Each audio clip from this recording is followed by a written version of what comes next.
बताइए शर्मा जी, सोसाइटी का नाम क्या हुआ था? थोड़ा सा उस दिन खुल के बताइए, 13 तारीख को क्या हुआ था?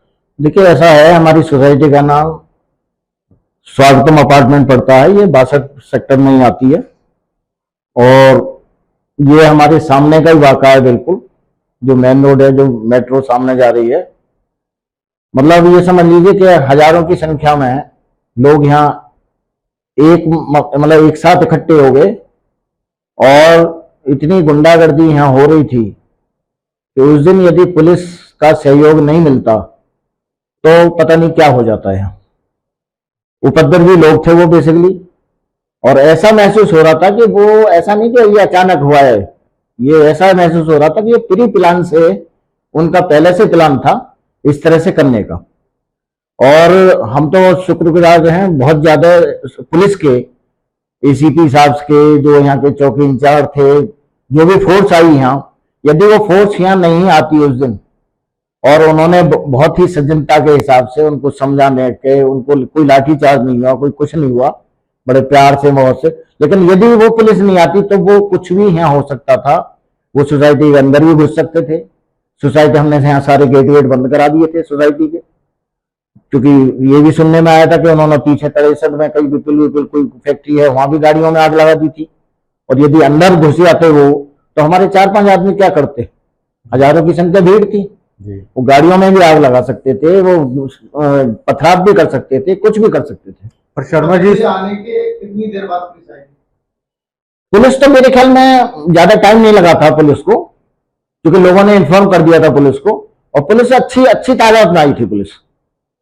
यदि उस दिन अच्छी तादाद में पुलिस नहीं आती तो हो सकता है पुलिस भी कंट्रोल नहीं कर पाती इसको। पर शर्मा जी, कहीं ना कहीं लोग और जो विपक्ष है वो तो पुलिस के ऊपर ही हाथ उठा, उंगली उठा। विपक्ष का तो हमेशा से काम रहता है। विपक्ष का तो, यदि विपक्ष का ये भी काम नहीं होगा तो काम क्या रहेगा? विपक्ष पे काम ही सिर्फ यही है कि प्रशासन को यदि अच्छा काम चल रहा है। आज देखिए, ऑल ओवर इंडिया सबको पता है कि यूपी का लॉ एंड ऑर्डर क्या कर रहा है। यदि ये प्रशासन नहीं होता तो पता नहीं इसे यूपी में क्या हालत होते। आपने सुना होगा कोरोना हो दुनिया भर में, मुजफ्फरनगर में, सहारनपुर में, जहां जहां, और अब तो ये सब जगह हैं ये लोग। तो मतलब प्रशासन बहुत अच्छा काम कर रहा है। मैं तो नोएडा की तो बात ही छोड़ दीजिए, मैं तो पूरे उत्तर प्रदेश की बात कर रहा हूं कि इतना अच्छा काम कर रही है यहाँ प्रशासन कि यहाँ लॉ एंड ऑर्डर बड़ा तबीयत से काम कर रहा है। गुंडागर्दी खत्म हो चुकी है, बदमाशी धीरे धीरे खत्म हो रही है, और इसमें भी आप देखना, इसमें भी 100% कोई प्री प्लान जरूर निकलेगी। तो शर्मा जी, आपके सोसाइटी पे या ऊपर मेट्रो स्टेशन के पास है एकदम, तो वहां पे उनको नुकसान पहुंचाने की कोशिश करी थी? उन्होंने ईंट पत्थर इकट्ठे कर लिए थे उन लोगों ने। ये तो हम लोगों ने ईंट पत्थर उठवाए हैं फिर यहाँ से, जो इधर उधर ईंट पत्थर थे। बल्कि मैं, यदि कुछ फोटो हो तो मैं फोटो दिखाऊंगा। जी। मेरे मैनेजर था, वहां मैनेजर ने मेरे फोटो खींचे थे, उन्होंने ईंट पत्थर लगा दिए थे सब मेन रोड पर, जाम लगा दिया था बिल्कुल। तो नोएडा पुलिस की भूमिका के लिए क्या कहना? मैं तो उनको बहुत बहुत धन्यवाद दूंगा सर। नोएडा पुलिस को पूरी तरह से बहुत बहुत धन्यवाद दूंगा। यदि कोई पूछेगा कि कितने नंबर देते हो, मैं 100 में से 110 नंबर दूंगा उनको। 100 में से 100 नहीं, मैं 100 में से 110 नंबर दूंगा यहाँ की नोएडा की पुलिस को। और ऐसा नहीं है कि यही केस है, नोएडा पुलिस ने यहाँ बहुत केस खोले हैं। अभी कुछ दिन पहले, 6-7 महीने पहले, हमारे यहाँ चोरियां हुई थी बहुत।